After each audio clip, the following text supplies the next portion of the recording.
ವೀಕ್ಷಕರೆಲ್ಲರಿಗೂ ದೈನಿಕ ರಾಶಿ ಫಲ ವಿಶೇಷ ಕಾರ್ಯಕ್ರಮಕ್ಕೆ ಸ್ವಾಗತ. ಇವತ್ತಿನ ಈ ವಿಡಿಯೋದಲ್ಲಿ ನಾವು ವರ್ಷ 2024ರ ಜುಲೈ ತಿಂಗಳಿನ 12ನೇ ತಾರೀಕಿನ ದಿನ ಮಕರ ರಾಶಿಯ ಫಲಗಳನ್ನು ತಿಳಿದುಕೊಳ್ಳಲಿದ್ದು, ಈ ದಿನ ಮಕರ ರಾಶಿಯ ಜಾತಕದವರ ಪಾಲಿಗೆ ಹೇಗೆ ಸಾಬೀತಾಗಲಿವೆ, ಈ ದಿನ ಗ್ರಹ ನಕ್ಷತ್ರಗಳ ಸ್ಥಿತಿಗತಿಗಳೇನು ಮತ್ತು ಇಲ್ಲಿ ಉಂಟಾಗಲಿರುವ ಯೋಗಗಳ್ಯಾವುವು, ಈ ಯೋಗಗಳ ಪ್ರಭಾವ ನಿಮ್ಮ ಮೇಲೆ ಹೇಗೆ ಕಾಣಿಸಿಕೊಳ್ಳಲಿದೆ, ಜೊತೆಗೆ ಈ ದಿನಗಳಂದು ನೀವು ಹೊಂದಿರಬೇಕಾದ ಎಚ್ಚರಿಕೆ ಏನು ಅನ್ನೋದೆಲ್ಲವನ್ನ ವಿಸ್ತಾರ ರೂಪದಲ್ಲಿ ಇಲ್ಲಿ ತಿಳಿದುಕೊಳ್ಳೋಣ. ಮಾಹಿತಿ ತಿಳಿದುಕೊಳ್ಳುವುದಕ್ಕೂ ಮುನ್ನ ನಮ್ಮ ವಿನಂತಿ ಎಂದರೆ, ನೀವಿನ್ನೂ ನಮ್ಮ ಚಾನೆಲ್ ಸಬ್ಸ್ಕ್ರೈಬ್ ಮಾಡಿಲ್ಲವೆಂದರೆ ದಯವಿಟ್ಟು ಈಗಲೇ ನಮ್ಮ ಚಾನೆಲ್ ಅನ್ನು ಸಬ್ಸ್ಕ್ರೈಬ್ ಮಾಡಿ. ಹಾಗೆ ನಿರಂತರ ವಿಡಿಯೋ ಅಪ್ಡೇಟ್ಸ್ಗಳಿಗಾಗಿ ಪಕ್ಕದ ಬೆಲ್ ಐಕಾನ್ ಕ್ಲಿಕ್ ಮಾಡಿ. ವೀಕ್ಷಕರೇ, ದೈನಿಕ ರಾಶಿ ಫಲಗಳನ್ನು ತಿಳಿದುಕೊಳ್ಳುವುದಕ್ಕೂ ಮುನ್ನ ಈ ದಿನ ಗ್ರಹ ನಕ್ಷತ್ರ ತಿಥಿಗಳ ಮಾಹಿತಿ ಮತ್ತು ಯೋಗಗಳ ಕುರಿತು ನೋಡೋಣ. ಈ ದಿನವು ಶುಕ್ರವಾರದ ದಿನವಾಗಿರಲಿದ್ದು, ಆಷಾಢ ಮಾಸದ ಶುಕ್ಲ ಪಕ್ಷದ ಷಷ್ಠಿಯ ತಿಥಿ ಇರಲಿದೆ. ಷಷ್ಠಿ ತಿಥಿಯು ಈ ದಿನ ಮಧ್ಯಾಹ್ನದ 12:32 ಇರಲಿದ್ದು, ನಂತರದಲ್ಲಿ ಸಪ್ತಮಿ ತಿಥಿ ಪ್ರಾರಂಭವಾಗಲಿದ್ದೆ. ಜತೆಗೆ ಈ ದಿನ ಮಧ್ಯಾಹ್ನದ 4:09 ಉತ್ತರ ಫಾಲ್ಗುಣಿ ನಕ್ಷತ್ರದ ಗೋಚರವಿರಲಿದ್ದು, ನಂತರದಲ್ಲಿ ಹಸ್ತ ನಕ್ಷತ್ರದ ಗೋಚರ ಪ್ರಾರಂಭವಾಗಲಿದ್ದೆ. ಜತೆಗೆ ಈ ದಿನ ರಾತ್ರಿಯ 5:15 ಪರಿಗ ಹೆಸರಿನ ಯೋಗ ಇರಲಿದ್ದು, ನಂತರದಲ್ಲಿ ಶಿವ ಹೆಸರಿನ ಯೋಗ ಪ್ರಾರಂಭವಾಗಲಿದ್ದೆ. ಇನ್ನು ಚಂದ್ರದೇವನು ಈ ದಿನ ಕನ್ಯಾ ರಾಶಿಯಲ್ಲಿ ಗೋಚರಿಸಲಿದ್ದೆ. ಅದೇ ಸೂರ್ಯದೇವನು ಈ ದಿನ ಮಿಥುನ ರಾಶಿಯಲ್ಲಿ ಗೋಚರಿಸಲಿದ್ದಾನೆ.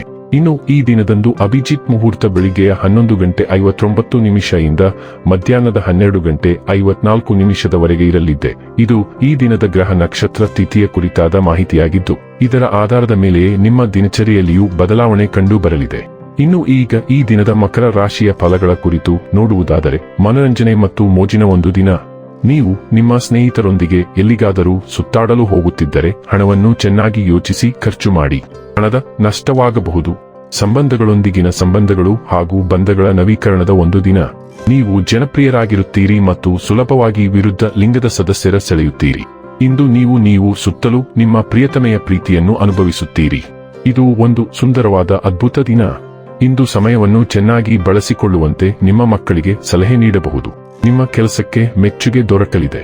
ನೀವು ಇಂದು ಹತ್ತಿರವಿರುವ ಯಾರಿಗಾದರೂ ಉತ್ತಮ ಸಲಹೆಯನ್ನು ನೀಡಲಿದ್ದೀರಿ ಮತ್ತು ಅದನ್ನು ಕೃತಜ್ಞತೆಯಿಂದ ಸ್ವೀಕರಿಸಲಾಗುತ್ತದೆ. ನೀವು ಇಂದು ತುಂಬಾ ತಿಳುವಳಿಕೆ ಮತ್ತು ಸೌಮ್ಯ ಮನಸ್ಥಿತಿಯಲ್ಲಿದ್ದೀರಿ. ನಿಮ್ಮ ಹಿಂದಿನ ಜನರೊಂದಿಗೆ ಸಂಪರ್ಕ ಸಾಧಿಸಲು ಇದು ಉತ್ತಮ ಸಮಯ. ಹತ್ತಿರದ ಶಾಲಾ ಸ್ನೇಹಿತನಿಗೆ ಕರೆ ಮಾಡಿ ಮತ್ತು ನೀವು ಸಂಪರ್ಕದಲ್ಲಿರುವುದರಲ್ಲಿ ಹೆಚ್ಚಿನ ಸಂತೋಷವನ್ನು ಪಡೆಯುತ್ತೀರಿ. ಹಿಂದಿನ ಭಿನ್ನಾಭಿಪ್ರಾಯಗಳನ್ನು ದೂರ ಮಾಡಲು ಇದು ಉತ್ತಮ ಸಮಯ. ಆರೋಗ್ಯ ಮತ್ತು ಸ್ವಾಸ್ಥ್ಯ ಬಗ್ಗೆ ತಿಳಿದುಕೊಳ್ಳೋಣ. ಹೊಟ್ಟೆಯ ಸಮಸ್ಯೆಗಳಿಂದಾಗಿ ನೀವು ಕೆರಳಿಸುವ ಮತ್ತು ಕೆಟ್ಟದ್ದನ್ನು ಅನುಭವಿಸುತ್ತಿರುವಿರಿ. ಆದರೆ ವಿವೇಚನೆಯಿಲ್ಲದೆ ತಿನ್ನುವುದು ನಿಮ್ಮ ಎಲ್ಲಾ ದೈಹಿಕ ಸಮಸ್ಯೆಗಳಿಗೆ ಮೂಲವಾಗಿದೆ ಎಂದು ನೀವು ಅರಿತುಕೊಳ್ಳಬೇಕು. ಇದು ಈ ಮಾನಸಿಕ ಒತ್ತಡದ ಭಾವನೆಗೆ ಕಾರಣವಾಗುತ್ತದೆ. ನಿಮ್ಮ ಆಹಾರ ಕ್ರಮವನ್ನು ನೀವು ನಿಯಂತ್ರಿಸಬೇಕಾಗಿದೆ, ಆದರೆ ಬಹುಶಃ ಹಾಗೆ ಮಾಡಲು ತುಂಬಾ ಕಷ್ಟವಾಗುತ್ತದೆ. ಪಥ್ಯದಲ್ಲಿರುವ ಸ್ನೇಹಿತರ ಜೊತೆ ಸಂಪರ್ಕದಲ್ಲಿರಿ. ಇನ್ನೊಬ್ಬ ವ್ಯಕ್ತಿಯ ಬೆಂಬಲವು ಈ ಪರಿಸ್ಥಿತಿಯಲ್ಲಿ ಉತ್ತಮವಾಗಿ ಸಹಾಯ ಮಾಡುತ್ತದೆ. ಡೈಲಿ ಲವ್ ಮತ್ತು ರಿಲೇಶನ್ಶಿಪ್ ಬಗ್ಗೆ ತಿಳಿದುಕೊಳ್ಳೋಣ. ಒಂದು ಹೆಜ್ಜೆ ಹಿಂದಕ್ಕೆ ತೆಗೆದುಕೊಂಡು ನಿಮ್ಮ ಸಂಬಂಧವನ್ನು ಕಾರಣದ ತಣ್ಣನೆಯ ಬೆಳಕಿನಲ್ಲಿ ಪರೀಕ್ಷಿಸುವ ಸಮಯ ಇದು. ನಿಮ್ಮ ಸಂಗಾತಿಯ ಬಗ್ಗೆ ನೀವು ಕೆಲವು ಮಾಹಿತಿಯನ್ನು ನಿರ್ಲಕ್ಷಿಸುತ್ತಿದ್ದೀರಿ, ಆದರೆ ಇದು ದೂರವಾಗುವುದಿಲ್ಲ ಎಂದು ನೀವು ಅರಿತುಕೊಳ್ಳಬೇಕು. ಬದಲಾಗಿ ನಿಮ್ಮ ಸಂಬಂಧದ ಡೈನಾಮಿಕ್ಸ್ ಅನ್ನು ನೀವು ವಿಶ್ಲೇಷಿಸುವಾಗ ನೀವು ಅಂಶವನ್ನು ಹೊಂದಿರಬೇಕು. ಈ ಸಮಯದಲ್ಲಿ ನೀವು ಕೆಲವು ಕಠಿಣ ನಿರ್ಧಾರಗಳನ್ನು ತೆಗೆದುಕೊಳ್ಳಬೇಕಾಗಬಹುದು. ವೃತ್ತಿ ಮತ್ತು ಹಣ ಬಗ್ಗೆ ತಿಳಿದುಕೊಳ್ಳೋಣ. ನಿಮ್ಮ ಪ್ರತಿಸ್ಪರ್ಧಿಗಳು ನಿಮ್ಮನ್ನು ತೂಗಿಸಲು ಪ್ರಯತ್ನಿಸುತ್ತಾರೆ, ಆದರೆ ನಿಮ್ಮ ಉಗ್ರ ಮತ್ತು ಆತ್ಮವಿಶ್ವಾಸದ ಮನೋಭಾವವು ನಿಮ್ಮನ್ನು ಅಜೇಯರನ್ನಾಗಿ ಮಾಡುತ್ತದೆ. ಅವರೊಂದಿಗೆ ಸಭ್ಯವಾಗಿರುವುದನ್ನು ನಿಲ್ಲಿಸುವ ಸಮಯ ಮತ್ತು ನಿಮ್ಮ ಅನಪೇಕ್ಷಿತ ಲಾಭವನ್ನು ಪಡೆಯಲು ಅವರಿಗೆ ಬಿಡಬೇಡಿ.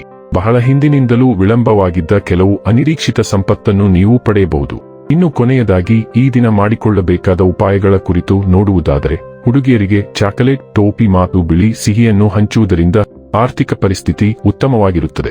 ವೀಕ್ಷಕರೇ, ಇದಾಗಿತ್ತು ಮಕರ ರಾಶಿಯ ಜಾತಕದವರ ದೈನಿಕ ರಾಶಿ ಫಲದ ಮಾಹಿತಿ ಇಷ್ಟವಾದರೆ ವಿಡಿಯೋವನ್ನು ಲೈಕ್ ಮತ್ತು ಶೇರ್ ಮಾಡಿ. ಹಾಗೆ ಚಾನೆಲ್ ಸಬ್ಸ್ಕ್ರೈಬ್ ಮಾಡುವುದರ ಜೊತೆಗೆ ನಿರಂತರ ವಿಡಿಯೋ ಅಪ್ಡೇಟ್ಸ್ಗಳಿಗಾಗಿ ಪಕ್ಕದ ಬೆಲ್ ಐಕಾನ್ ಕ್ಲಿಕ್ ಮಾಡಿ.